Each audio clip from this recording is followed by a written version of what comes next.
Thanks for joining us this afternoon, or afternoon here in Philadelphia at least. I'm Ann Albert, the Klatt Family Director for Public Programs here at the Herbert D. Katz Center for Advanced Judaic Studies at the University of Pennsylvania. I'm welcoming you to our third program in a series of talks that we're presenting on Jewish law and the US Constitution. The series runs through the end of February, and it's designed to build on the theme of this year's fellowship program at the Katz Center, which focuses on modern Jewish legal culture.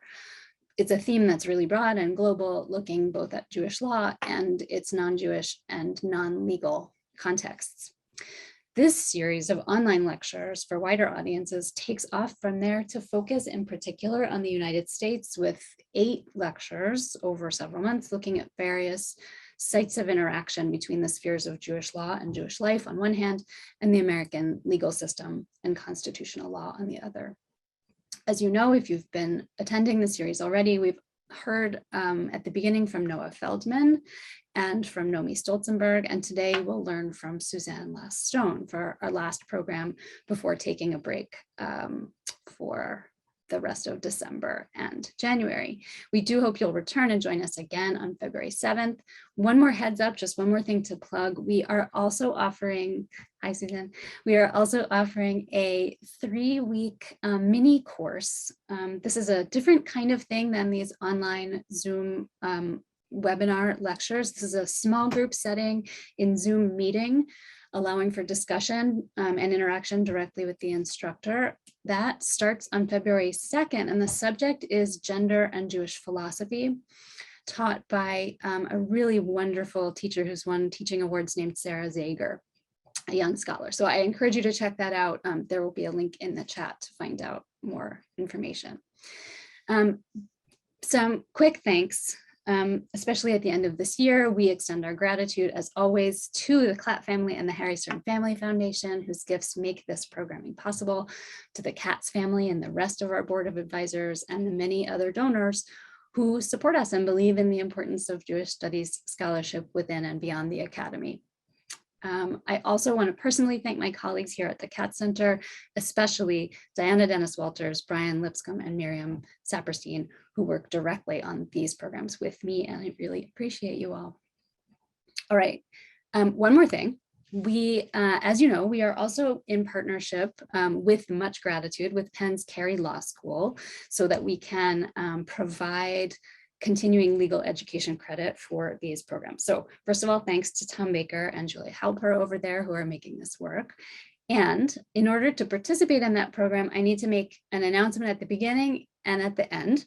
If you're not an attorney seeking CLE credit, you can ignore me for a second. But if you are, please note that CLE passwords will be announced twice during this hour. Write down these passwords, please, and enter them on your digital evaluation form once the event is over. They will tell the facilitators how long you attended. So the first password is divorce. Divorce. The evaluation form is mandatory. There's a link to that form in your confirmation email that you received when you registered for CLE. If you don't have that, we are putting the link in the chat. And note that the CLE credit registration is separate from the registration to join just the Zoom for today. So if you meant to register but didn't quite gather that, or if you're just now finding out about the possibility, it's not too late. You can find links to everything you need on the event page on our website. So once again, that first password is divorce. All right, this program is being recorded. We'll put it on YouTube with the other ones that we have up there. There's a great library of videos for learning and teaching. Please use the Q&A button at the bottom of your Zoom screen to submit questions at any time, and I'll moderate a nice discussion with our speaker at the end of our hour. All right. Suzanne Last-Stone, who I am absolutely delighted to host, is University Professor of Jewish Law and Contemporary Civilization, Professor of Law, and Director of the Center for Jewish Law and Contemporary Civilization at the Cardozo School of Law, Yeshiva University. She has in the past held the Gruss Visiting Chair in Talmudic Civil Law at both Harvard and the University of Pennsylvania Law Schools. Has also visited at Princeton, Columbia Law, Hebrew University Law, and Tel Aviv Law.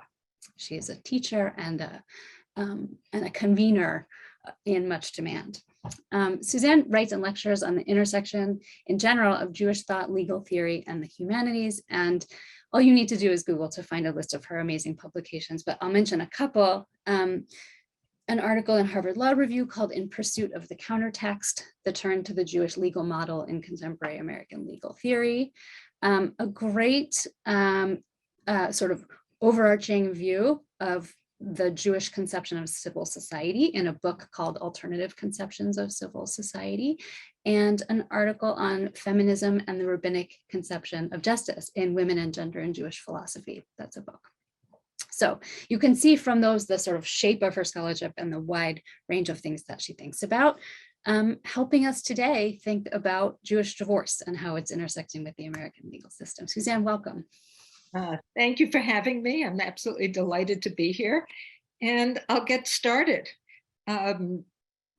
As you'll see, I'm going to be playing back and forth between talking about American law and American legal theory and talking about Jewish law. And that's actually the point of this, because what I want to do is take a case, and those of you who are doing this for CLE credit, I added the case in the materials that you have. The case is minuscule, it's tiny, it's, some few lines. And yet it's a case that I found, at least, to present a set of facts and also an odd little legal doctrine that allows me to explore some more weighty issues about what happens when Jewish law and American law intersect in the context of family law. So let me get started. Civil law in the United States rarely helps enforce religious standards or demands that people perform actions whose significance relates to religious obligations. Yet in the context of United States family law, many states do precisely that, right?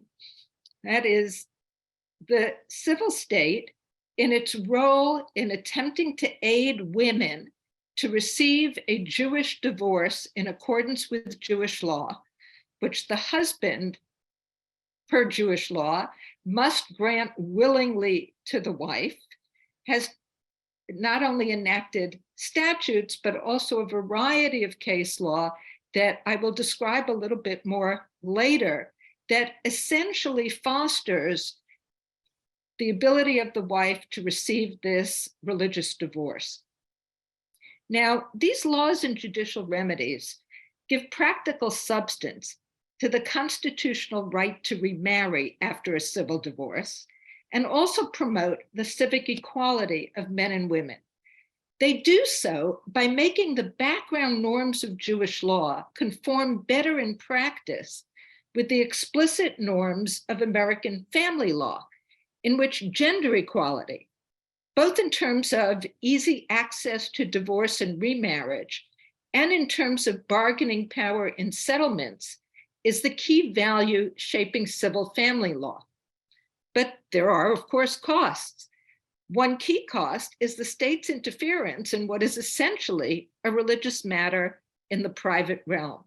But that is not the only cost. From the perspective of the Jewish community, there's also a question. That is, what the Jewish community in some sense is doing, and at least some of its members, is turning to the civil state to solve an internal legal problem. Now, there's been a very fractious debate within the religious Jewish community about this. Some have seen turning to the state, right, as a cop-out, right? That devising internal solutions to the problem, right, is a measure of the morality of the Jewish legal system. Others have said it's just a very practical way, right, to gain, right, to solve a problem. And that in fact, historically, and I'll talk about this a little bit more towards the end, historically, the Jewish legal system has tended to view the civil state in which it might be set as basically an enforcement arm of its own system. Like, instead of our usual conception in which the Jewish practitioners are part of a subgroup inside the larger modern sovereign United States, right? From the internal perspective of rabbinic decisors, the state is just a little group or remedy inside this larger thing called Jewish law or halakha. And so there's been actually quite a lot of cooperation between rabbis and legislators and judges in terms of shaping forms of relief. On the same time, it's almost like a locomotive that gets loose from the larger train, in that as a result of this cooperation, right, the secular system has kind of run with it. And by running with it, it has also come up with new novel rulings, novel laws, many of which actually wind up making the situation of Jewish women somewhat worse rather than better. So the Jewish divorce cases present a very interesting example of the interaction of religious law and the civil state. They're going to raise very large questions of constitutionality, which is pitting in some ways religious freedom against gender equality. But I'm not going to be discussing the constitutional issues in a very direct fashion. Give you some sense of them. But I really want to put this into a much broader perspective. And that broader perspective is, right, I want to discuss the Jewish divorce cases as a very particular window onto how the liberal state responds to religious subgroups, including, of course, Jews. And this is what is often referred to as the multiculturalist or legal pluralism question. And the question in the legal literature, at least, goes as follows. Should the state adopt non-neutral rules that are tailored to the distinctive needs of religious subgroups in order to promote cultural diversity and enhance religious choices? Alternatively, should subgroups with their own laws, such as religious Jews, have rights of non-interference from the state or some kind of legal autonomy?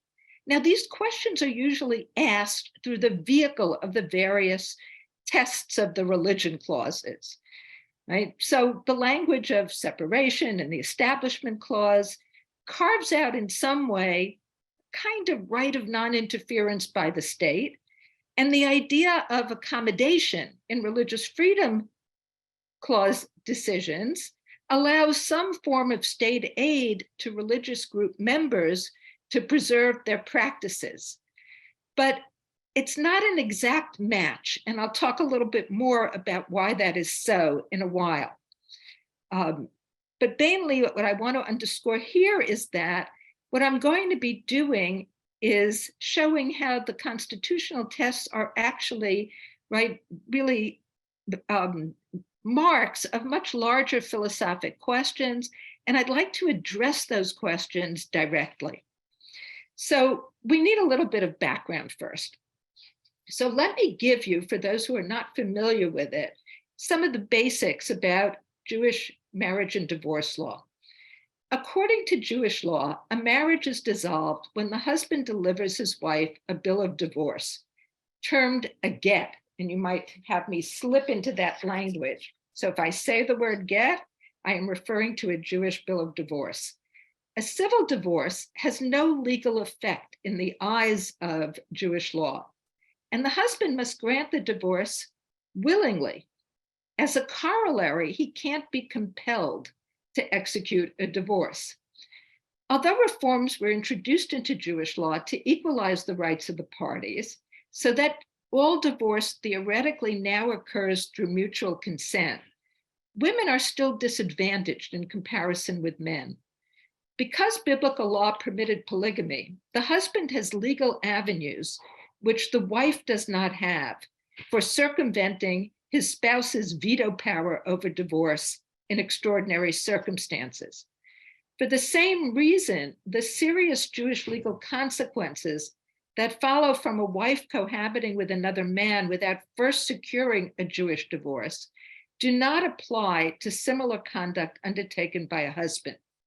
A woman married pursuant to Jewish law who does not receive a Jewish divorce is deemed an adulteress, and the product of such a union is a mamzer, often translated as bastard, though that's not strictly the case, but has legal stigma.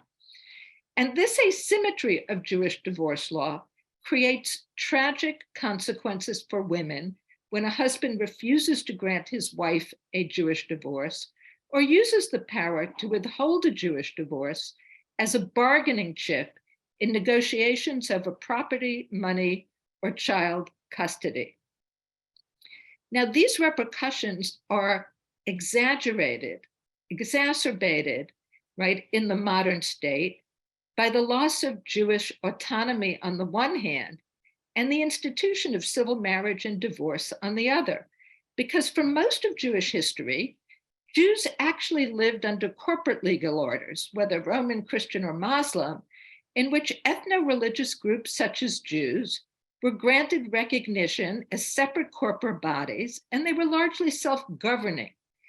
Now, when juridical autonomy, at least in theory, provides a mechanism for alleviating, although not eliminating, the imbalances of Jewish divorce law. Rabbinic law permits sanctions designed to induce the husband to execute a divorce.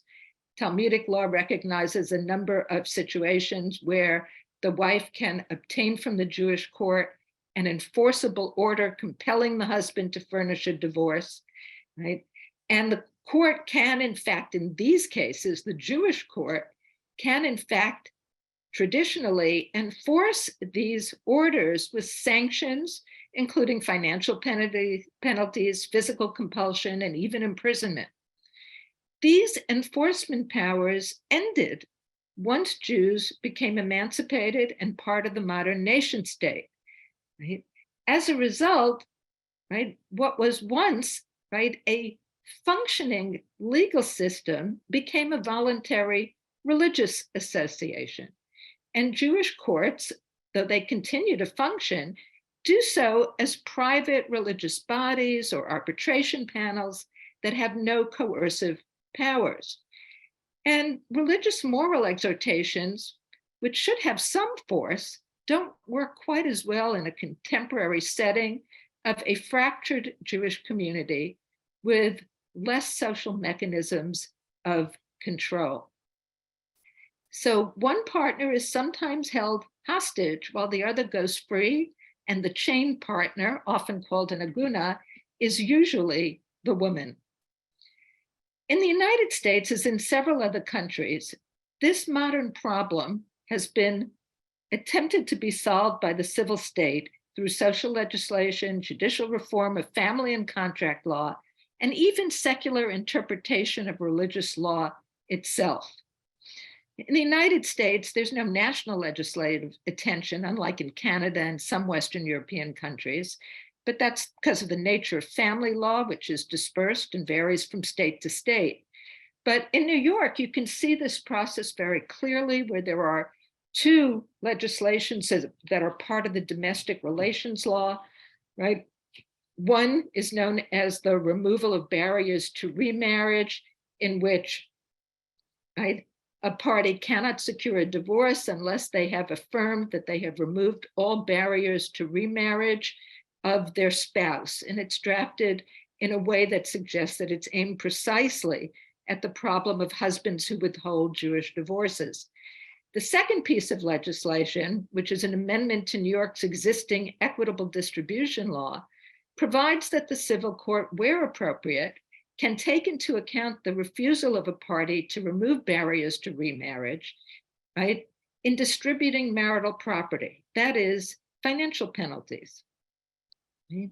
Although the Jewish community unanimously sought the first legislation, it's bitterly divided over the second one. And that division stems from a halachic, which is a word I'll be using for Jewish law, a halachic disagreement over whether a secular court imposing financial penalties is in fact creating a compelled divorce, which is actually completely invalid under Jewish law. Other civil remedies, right, are the product of creative judicial application of contract and family law doctrines to redress the hardship of Jewish divorce law. In several states, the judiciary uses contract law to enforce agreements to give a Jewish divorce or to submit to rabbinical arbitration. Sometimes these contractual obligations are express, found in prenuptial agreements, but in the absence of an express contract, the judiciary has been willing to imply a promise to submit to rabbinical arbitration or even to furnish a divorce from the fact that a Jewish marriage ceremony or a Jewish marital contract, a ketubah, was used by the couple that states that the husband agreed to marry in accordance with the laws of Moses and Israel. This is quite interesting because Jewish law itself does not view the ceremony or the ketubah as giving rise to any such agreement. Finally, and this will be the specific focus today, the judiciary has carved out special family law doctrines to address the problem of inequality, including invalidating any financial concessions allegedly made in order to secure a Jewish divorce. Now, there's several things that we have to ask here. Why has the United States been so hospitable to these claims? What are the constitutional questions that these special laws raise? And what does the interaction of Jewish divorce law with the state tell us about the nature of Jewish law?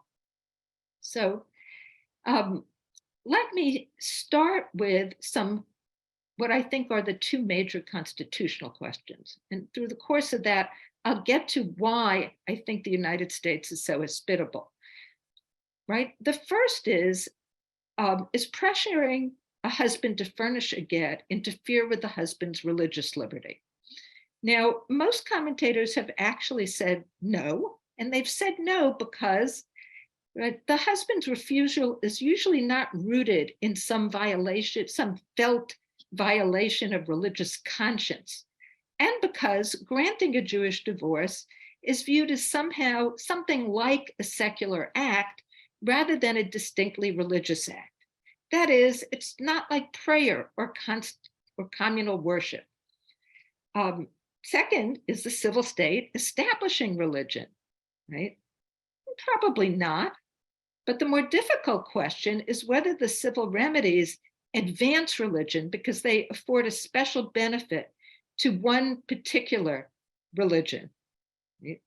Now, the brief summary of these tests is useful, I think, for one reason only, not to decide the constitutional question, but rather to illustrate how severely limited a vocabulary current religious clause doctrine provides for articulating harms to group religious identity. For example, what the husband is really claiming in these cases, usually, is not that their conscience has been offended. What they are claiming is that they are embedded in a very complicated, different legal system with its own norms, right, and different forms of remedies, and that they ought to be able to divorce pursuant to that very separate legal order. Now, we don't really have a way of getting that claim because of the language of individual rights, which dominates American jurisprudence, and which is primarily something that grew out of, subject for a different lecture, but it grew out of, to some extent, a very Protestant background about what constitutes religion. Right? We don't have a vocabulary for trying to figure out these kinds of group claims. So what we could do instead, and that's why I said I was going to talk a little bit about legal philosophy more than about constitutional law, is try to understand, if we were to ask about this situation in terms of ideas about groups rather than individuals, how might we conceptualize, right, the plurality of groups in the America and what they might be entitled to? And here there's been, in both constitutional theory and general legal philosophy, basically two different sorts of arguments have been made. One argument, increasingly popular today, is an argument about something that we might call differential citizenship. The idea of differential citizenship is that the state really should stop masquerading behind neutral state rules, and it should instead develop different rules that are tailored to the needs of members of different cultural, ethnic, or religious groups. And essentially, the argument here is that there's an affirmative value in having, right, unique human collectivities, a lot of cultural diversity, and the state should recognize it, right? And so cultural pluralists seek to incorporate citizens into the political community, not as individuals, but rather as group members.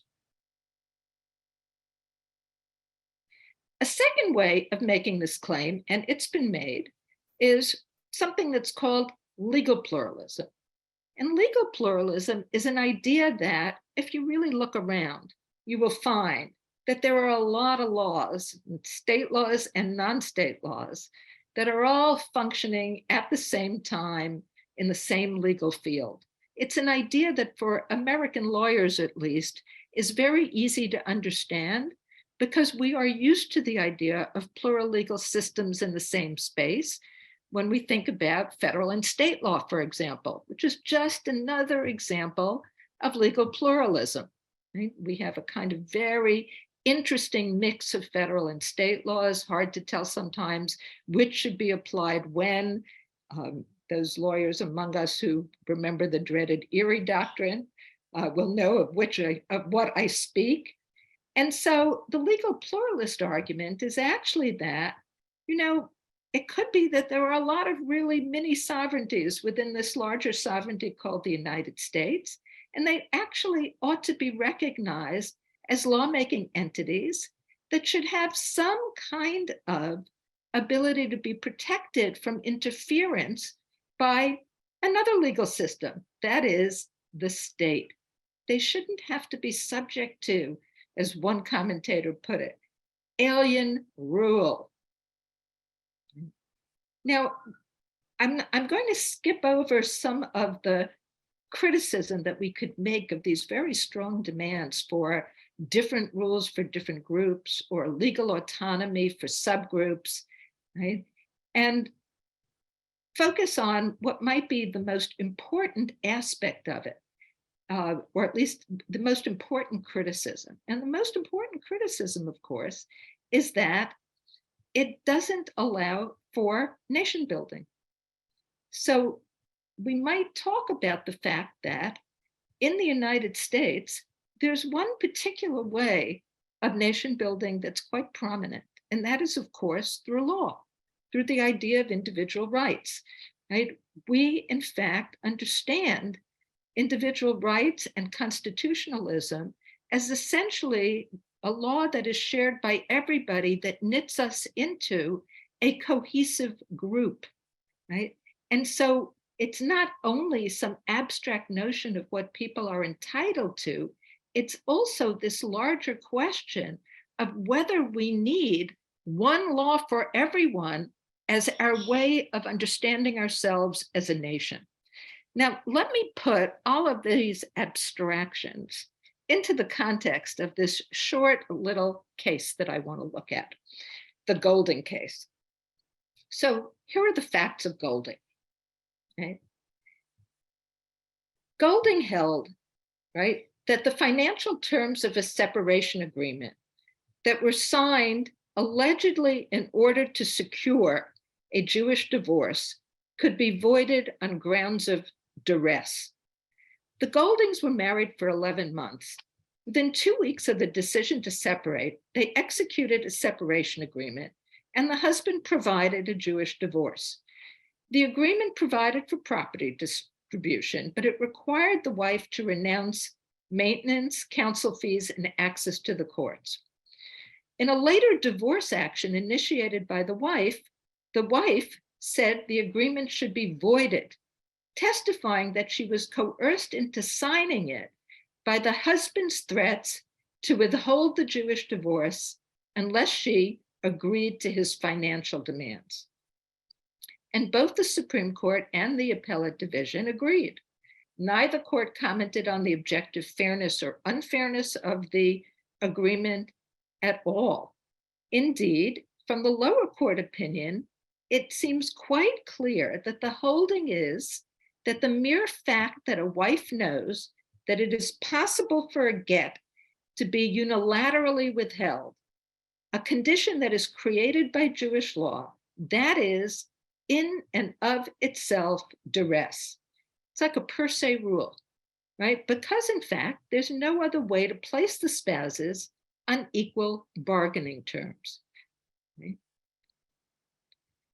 A careful reading of Golding suggests that we might have three alternative ways of understanding the court's decision.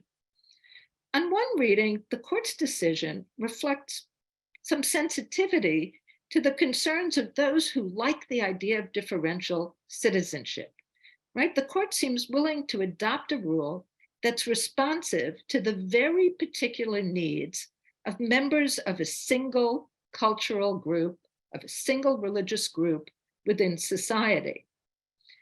But we might say that there's quite another, right? And we can see that because in fact, the rule that the Golding case came up with about duress was a complete departure from all prior duress rules that were developed in New York family law. Right? So prior cases had definitely upheld a special family law rule of duress, but they only applied in situations that did not apply in the Golding case.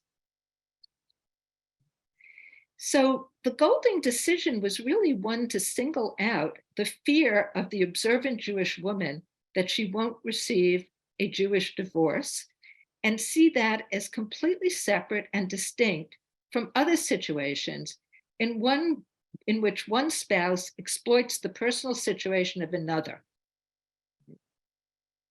So this really affirms the perspective of those who think that we really do need non-neutral rules.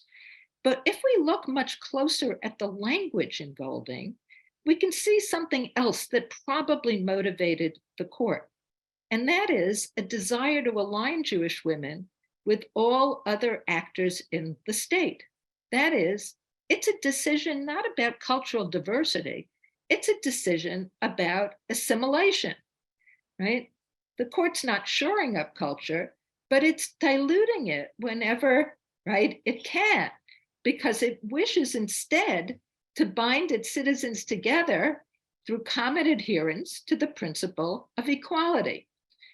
Now, for those who are familiar with the concept of bargaining in the shadow of the law, which dominates family law, we can see how this works, right?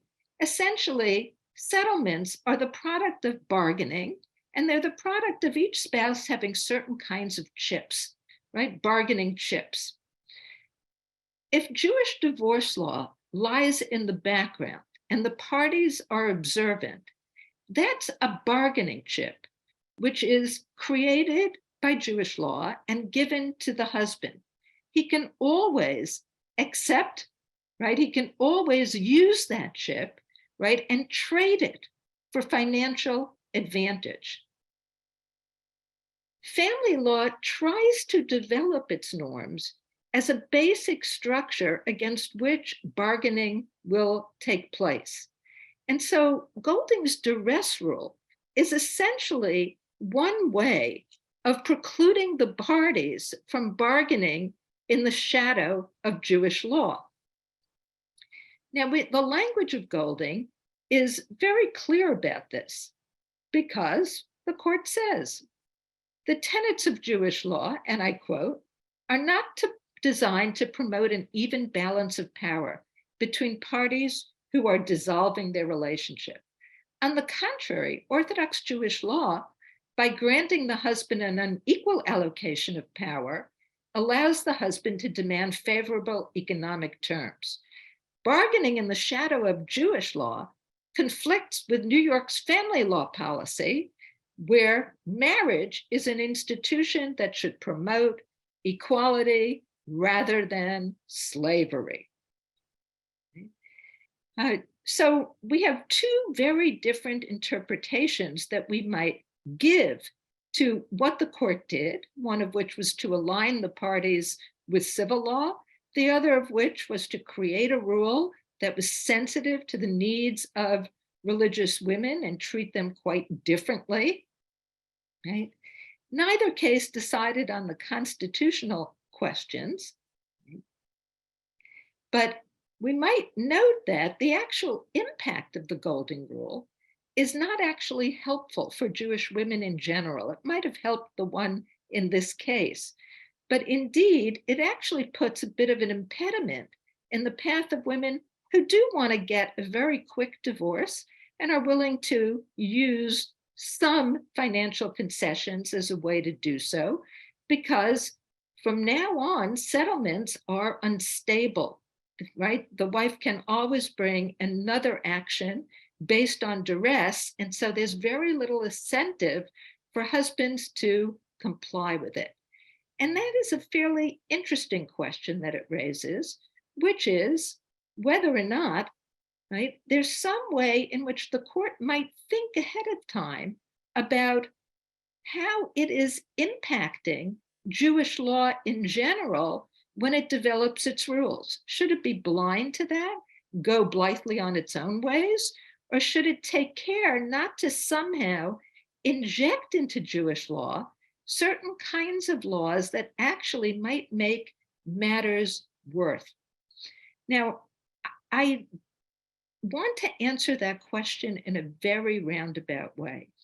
And I want to answer that question, which is really the focus of my last part of what I want to talk about, which is essentially what interaction means. Because I don't think that any of these conversations having to do with differential rules or the idea of autonomy of subgroups actually really captures what happens in a kind of historical flow of interaction between different legal systems. And that's really precisely what is happening here. And I want to do that by starting primarily with what the attitude might be within the Jewish legal system itself, right, in terms of how it sees the civil state, and also how it sees ways to reform Jewish divorce law. Because the idea of giving legal autonomy in some odd fashion to Jewish law, right, is based on the perspective that that's a good thing, that autonomy will always be good. And actually, this assumption is really incorrect. So to begin with, achieving equality between men and women in Jewish divorce law is not a foreign value precisely within Judaism.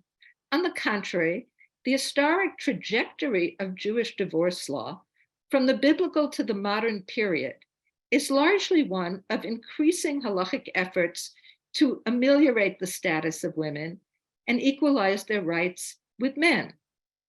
Right? That's certainly true in the Talmudic period, right? Which overturns biblical law that allows husbands to divorce their wives privately and against their will by instantiating primarily a system of mutual consent. These internal reforms were achieved without disturbing the letter of the biblical law that gives the husband a unilateral right to divorce his wife. And that's, of course, a central feature of the halachic method, to restrict the application of norms without actually disavowing them as law. Now, for those halachic authorities who view the situation of the so-called chained woman as a problem Jewish law is morally obligated to solve, the key question is whether the solutions are legitimately achieved through use of the American civil state's processes, right? And I would contend that that is actually most of the weight of American Jewish legal decisors, right? Because it is precisely the halachic system's self-awareness of its limited enforcement powers in exile, and its self-awareness of its limited capacity for direct change that often does lead it to view the secular system of a host state not as a competing authority, but rather as a potential arm of the Jewish legal system. Right? In an inversion of the liberal state's redefinition of intermediate associations as arms of the state, the Jewish legal system defines itself as the comprehensive polity and the non-Jewish civil state as an arm within it, a remedy which the halacha anticipates and makes provisions for harnessing. This perception, right, calls attention to the limits of much of the pluralist theory that we've talked about thus far, because it fails to take account of the state as occupying a space that in the eyes of the group is neither that of a competing authority nor that of an exclusive sovereign. Instead, it's just a source of alternative legal remedies. The view of the state as such is reflected in Jewish legal doctrines such as the law of the land is the law, right? A juridical doctrine that mediates relations between the Jewish legal order and the non-Jewish sovereign legal order. This principle is not primarily a means to justify, paying taxes or obeying civil law, so much as it serves the perspective, it serves the needs of governance of Jewish society. And the principle actually comes up most often in the context of litigation between Jews citing Jewish law, right? And essentially, the halakha treats the principle as a source of authority to incorporate specific secular laws in order to cure problems that are internal to Jewish law. We can see other evidence of just how much Jewish law actually relies on the civil state as a remedy in testimony that rabbis make within state proceedings that the performance of giving a Jewish divorce is a secular act. And when you probe them, they will tell you that, of course, giving a Jewish divorce is not a secular act from the internal perspective of the halacha, but it's secular from the perspective of constitutional law. And so this can be claimed, right? So this is a situation in which Jewish law is actually turning to the state and viewing it as a reservoir of remedies that are within the halachic, purview. I think what this shows, and I'm going to conclude now because we're in 1 minute out of time, is that cultural perpetuation, right, is not a good that can always be guaranteed in a certain way, right? Religion, including Orthodox religion, right? It develops according to its own, right, the different ways in which it's been set, right? And it develops in part primarily through interaction with other legal systems. That, in fact, is one of the main ways in which laws change. And so what I want to do in closing is to suggest that this is actually, that now set in the United States, this is a continuation of a very, very long process of the transformation of Jewish divorce law that began actually in the Talmudic period, extended into the medieval period, when set within a larger Christian context, divorce became one of mutual consent and polygamy was forbidden for all Jews living in Christian lands, right? So the concepts kept changing. And now Jewish law is set in the United States, in which a culture and legal milieu in which parties are free to enter and exit marital relationships, and in which gender equality is a foundational value. And so we see that actually, right, even within very Orthodox circles, there is a turn to the secular courts, not as an alternative legal system, but actually as a provider of legal remedies within the Jewish legal system. And with that, I'm going to end and open this for questions. Thank you. Fantastic. There is so much to chew on. I want to start with a question that was just posted in response to some of your comments at the end, and I think it's a great place to start. It's to ask whether the same relationship that you're describing could be seen also between national law and international law. So could international law be seen then as a reservoir of remedies for problems in US law? And are there differences that you might point out between those two situations? So that's a very interesting question. And it actually gets me back to, I think it is an interesting parallel. And it actually gets me back to the way in which American law typically treats international law. You know, American law treats international law not as a separate body, right? But rather, right, as something that can be kind of a counterpart to the Dina de Malchuta, Dina principle in Jewish law, something that can be incorporated into federal law to correct federal law, to make it more expansive and provide remedies. So international law doesn't have force on its own usually, unless, of course, the United States is a signatory to a treaty. But customary international law, right, and variety of international laws are found to be incorporated into federal law. And so we see exactly the same process going on. Following up on that, I think it is perhaps counterintuitive for those in the audience who are not lawyers to think about this idea of legal pluralism, and especially striking the way you described mini sovereignties or sort of sub-sovereignties. And I wonder if you would spend a minute or two just unpacking that a little bit. What do you mean by sovereignty in this context? How do we understand the idea that there could be a legal system that's on its face not at all part of the United States that we should or do recognize as having force? Yes. So I'll make the following point as a way of answering, which is that, you know, sovereignty doesn't fall from the sky. It's actually a concept. It's part of our imagination. So if you were to ask a religious Jew, what's sovereign? He would not say it's the United States. He'd say the United States has power, it might even have legitimate power, but he wouldn't say it's sovereign. He would say, well, of course, the highest authority, which is what we mostly mean by sovereignty, the highest authority is the legal system to which I have religious adherence, which is halakha. That's sovereign.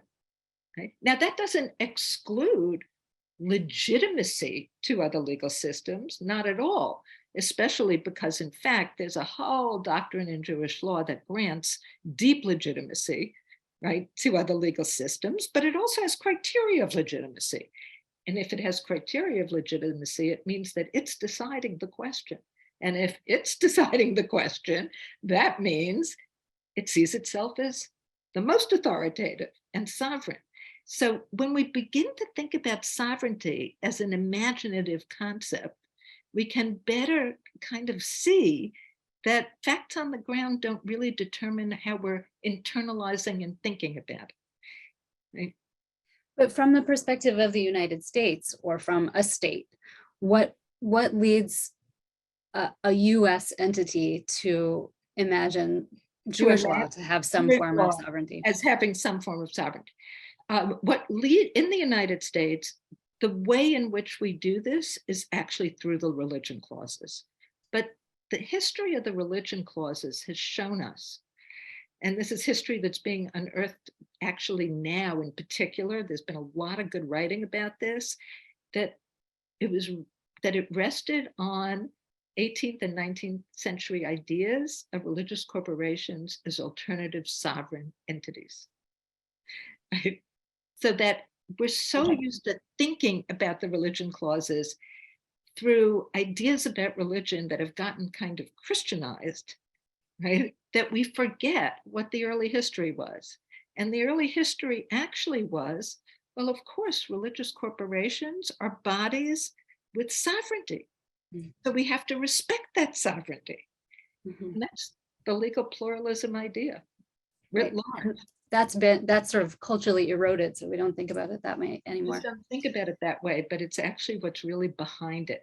So we have this kind of odd religion clause jurisprudence, right, that has over time developed in certain ways, right, with all of these ideas about the individual. We've lost sight of how it started imagining groups and actually corporate groups, the church as a corporate group. Right?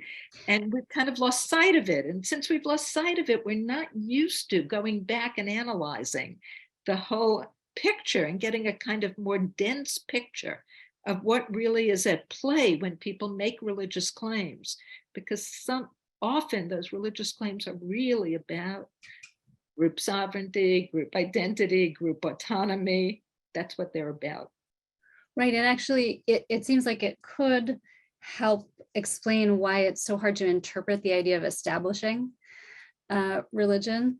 And would you say that it suggests that even the kinds of claims that are being made as a group in the Jewish context might fit better with that longer and deeper legal tradition that's underneath the US constitutional law than the sort of modern individualistic Christian-oriented claims?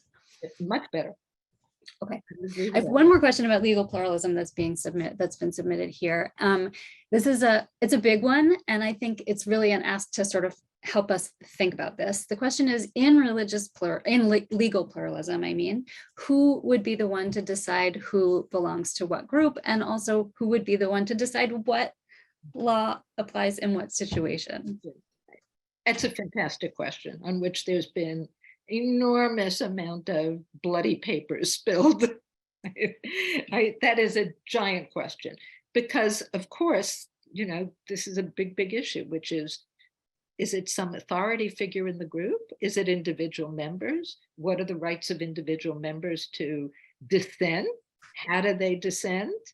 One of the chief ways in which they dissent and stay part of the group is exactly through cases like Golding. That is, they go to an alternative court, they farm shop. They go to an alternative court and they farm shop many times in order to revise the norms of the group that they're in. Right? We see that all the time.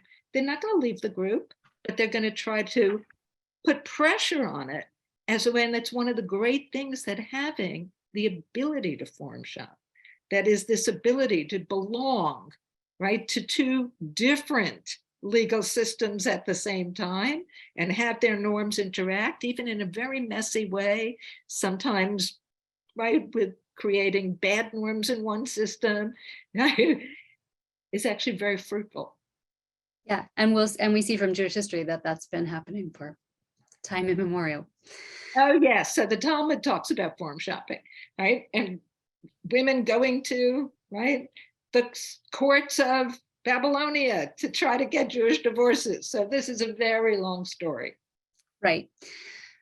We could talk, I mean, I wonder if you want to address a little bit the way in which in many contexts, it is particularly family law, and it is particularly the needs of women in Jewish cases or Jewish, rabbinical courts leads to external engagement beyond the Jewish community, perhaps more than in other situations.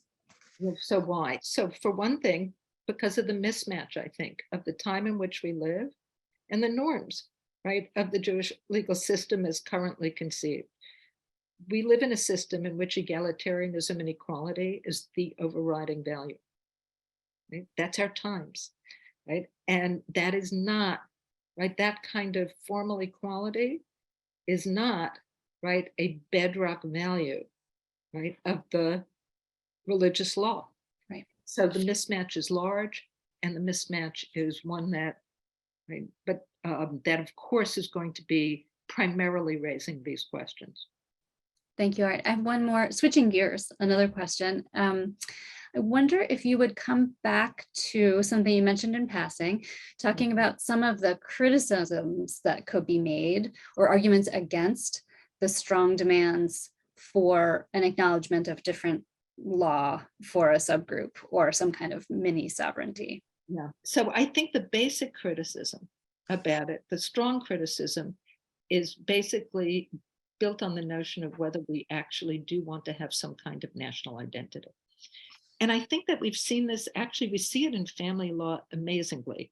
You know, family law has gone through a huge revolution, and its primary revolution has actually been incorporating the idea of gender equality, right, into every aspect of family law, right? That has been a top to bottom, right, transformation in family law. And it's also part of the rhetoric of family law, right? But it's also part of the courts doing their part, upholding a kind of vision of what it means to be an American society, right?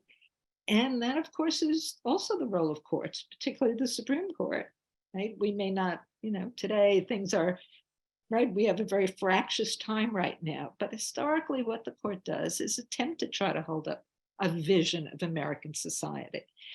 When we start to carve out special rules across the board for distinct subgroups, it's in, I'm not advocating for one side or the other. I'm explaining what I think is just a major tension. And the major large tension is, I think that there's time and a place for it, but it's always at the expense of some notion of a nation. And the same criticisms could, I mean, the same tension comes up in other kinds of cases, religious claims beyond the Jewish world, for sure. Yes. We just have a couple minutes left, and I want to just, one question was raised, and I think you did talk about it, but maybe you want to, I just want to lift it up and maybe ask you to clarify. I think you said at one point that that Golding v. Golding hasn't really been of help to anyone other than Mrs. Golding herself, right? So can you explain why that is, why it wasn't helpful, or maybe even what has been harmful in some way? First of all, it casts a pall. I mean, both Golding and the financial penalties legislation in New York have cast something of a pall on divorces. Right? So the upshot of Golding in the end is that no settlement is secure, right? And that is a big problem. But it also means that when a woman wants a Jewish divorce and says, okay, you know, I'm going to give you X, but I just want to make sure that I get my divorce right now before we even begin, right? Why should the husband ever agree at this point? Since, right? Since the thing could get overturned. Yeah. You know, the dissent in the appellate division's opinion in a kind of elliptical way said exactly that. The dissent says, well, you know, if we say that this is duress, we should put them back to their original position. So she should give back the Jewish divorce. Okay, understood. All right, while we still are before the hour, I want to make sure that I disseminate the second password for the CLE people. The second password is family. And I meant to remind you that you do need to fill out your digital evaluation form. The link to that was in the chat, and it's also in your email that you received. And so yeah, so family is the second one. And with that, I think we'll end. And I want to thank you so much for being here with us. This was just wonderful to listen to. You have a real clarity to presenting these issues. And I want to invite everybody to come back and see us again in February. We're going to start up on February 7th with the next lecture in the series. And if you have interest in gender and Jewish philosophy, I hope you'll think about joining us for a smaller setting discussion starting on February 2nd as well. I wish everybody a very happy Hanukkah and any other holidays that you might be celebrating, and all the best wishes in the new year. Thanks everyone. And thanks Suzanne so much. And thanks for having me.